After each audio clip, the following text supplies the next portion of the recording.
Walter Cruz, and this is my wife, Hope. And we used to live across the street from the Sherrins, this little project. And one evening I came home and my wife says, "You've got to go see what the Sherrins are doing." And I said, "Hope, what they're doing in their home, is their business." And she says, "You get over there and you figure out what it is that can be done." You want to talk a little bit about it, Hope? You go ahead. You're doing just fine. So anyway, I went across the street and I saw that Don, Sharon, and Teresa were taking in women. And I said, "Don, this, you need a professional facility or something." I said, "You're doing this in a residential area." And he says, "There aren't any professional facilities." And I said, "But what are you trying to accomplish?" And he says, "Well, it's a good thing you came over." And he said, "Maybe you can write some of these things down." I said, "The first thing you need to do is you have to figure out how to get some money coming into this project, because it can't all be just personal money and personal connections." I said, you really have to structure it. And so we sat down. He had ideas on what a building might look like and how it might be structured. And so we talked a little bit, and I said, "Give me some basic concepts." So one of the things that we did was we wrote some ideas down. So I was going to Sacramento that weekend. In fact, on Friday I had to be at Criminal Justice Planning, Ray Johnson, and he was a bureau chief. And I asked him, I says, "Do you know of anything of the homeless program?" And he said, "Funny you should mention, Cynthia, his right-hand person, had just been promoted to bureau chief of the homeless program in Sacramento." And I said, "Well, we need to talk." Because I already had the idea of what to do it. And she and I got a chance to speak a little bit. And she says, because always in project writing, they allocate so many dollars, and usually some of the projects don't take off. So the money is sitting there.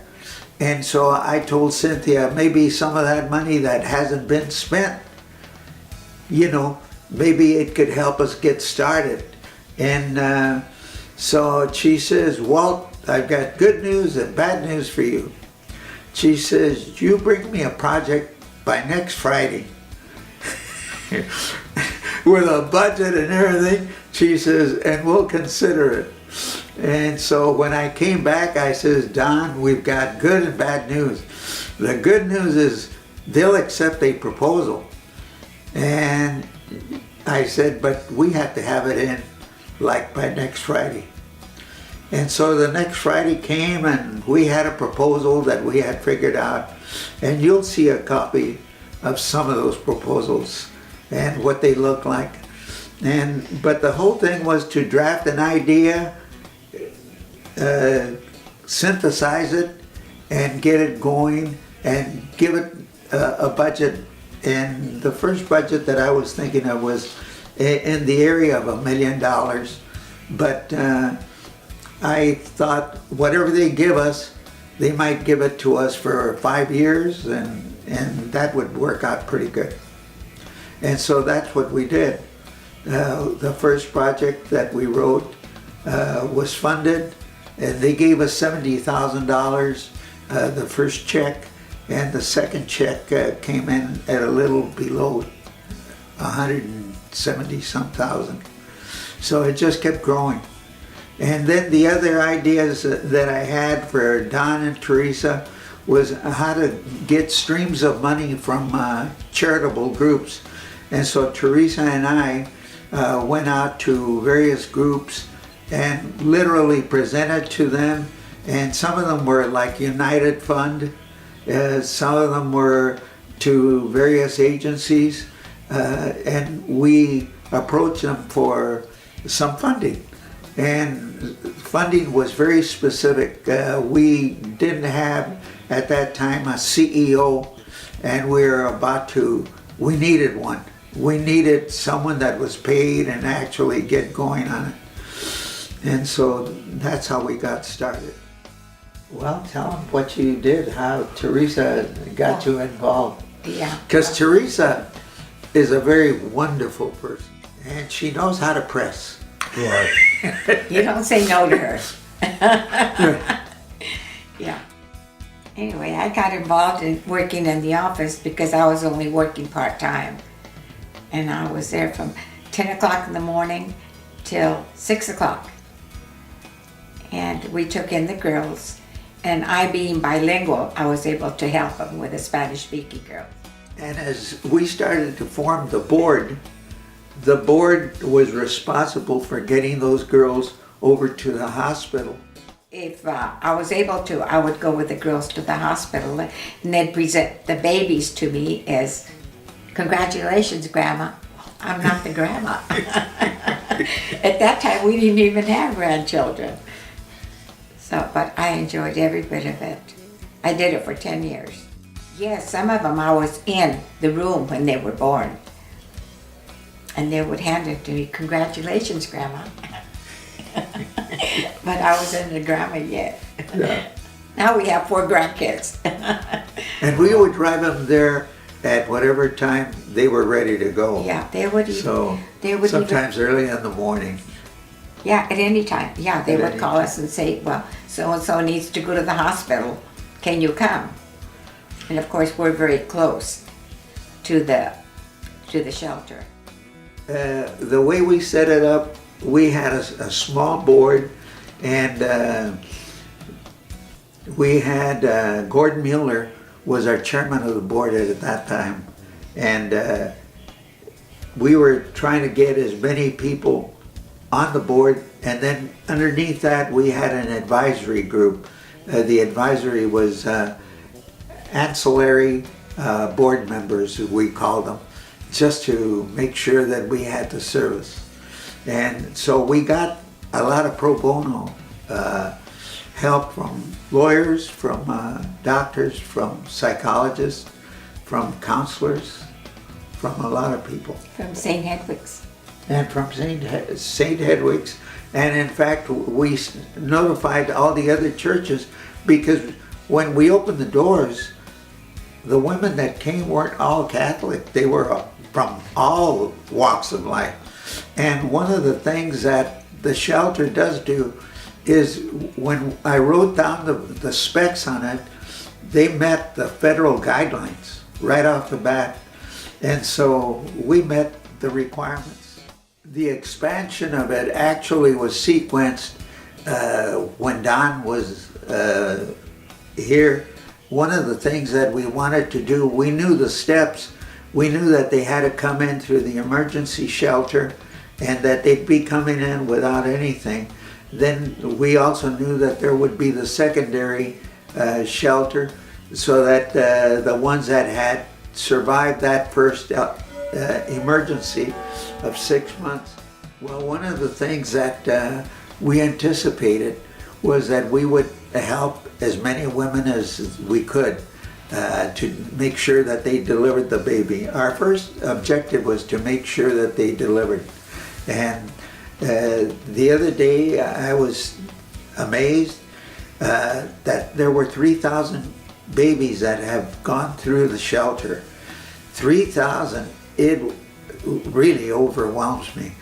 The other thing that was amazing was the way that the shelter that we purchased, the shelter itself, the various pieces, when we bought the thrift shop, I recall we were negotiating to try to get a better price on the property right at the corner.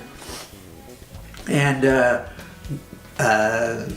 both Don and Don kept mentioning that I was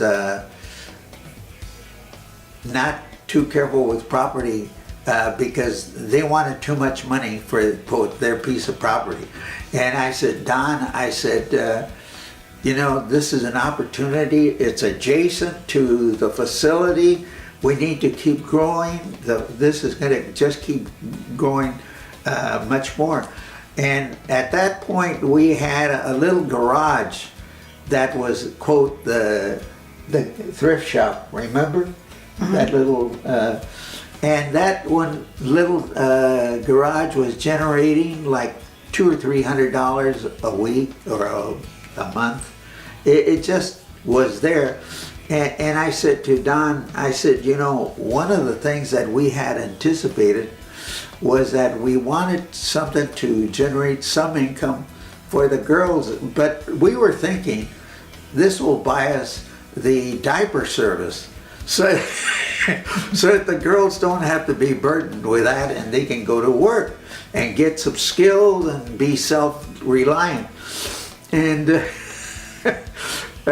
so I said, if we purchase that store and make it a thrift shop, I said it'll give us more footage and we'll be able to make a little bit more money. Well, it was surprise, Walter. It was not only a little money, it was a lot of money. And now I understand it pays for about a third of the personnel that work there. So that was a shocker and a surprise. The other one was that the reconciliation facility was also another concept that we had, but it was way out there. And we knew the phases that it needed to go through. We just were trying to figure out how to get the money together to make sure. And then the companies started to leverage in with us, and that really pushed it forward. That helped a lot. The thrift shop actually was Virginia Fitzsimons. Yes. Got it started. Mm-hmm. And from there on it took off. Oh, I'm glad that we were able to help out. And Hope was an early education in Los Alamitos school district. So we knew that we had to have a child care center for the girls also. Yeah, the girls had to be either working or going to school.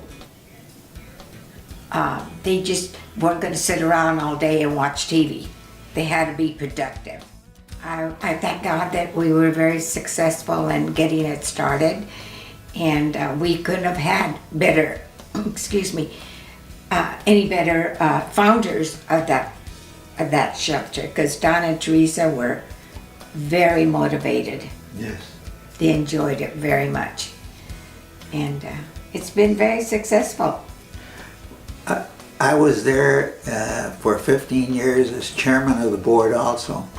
I ran the board for that length of time, and my opening prayer, because I had a prayer before we would start all the meetings, was I wanted God to just direct us, because we had no idea where the resources were and how to get to it, and how people would be able to not only see that we were trying to do something really good, but trying to get people to be convinced themselves that what they were doing was very charitable and good for the community, good for the girls, and once these young people become citizens, it would be good for them.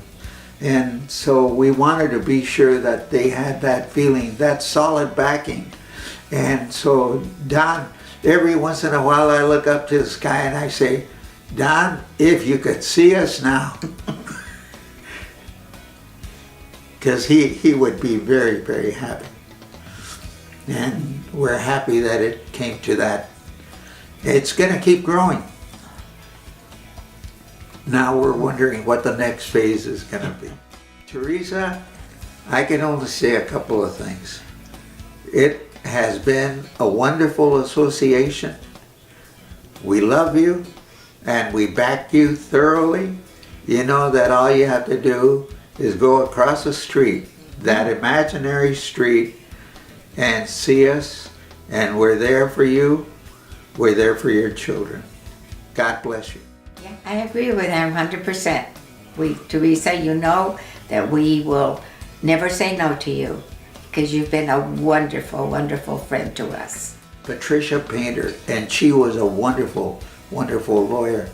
And so I think with all the friends we had and we met through Precious Life, it helped us make sure that there was security and that the money that came for the Precious Life is still there. And you can see it grow every day. And I enjoyed the babies very much. It was fun to hold them when we were able to. I would do it again in a heartbeat.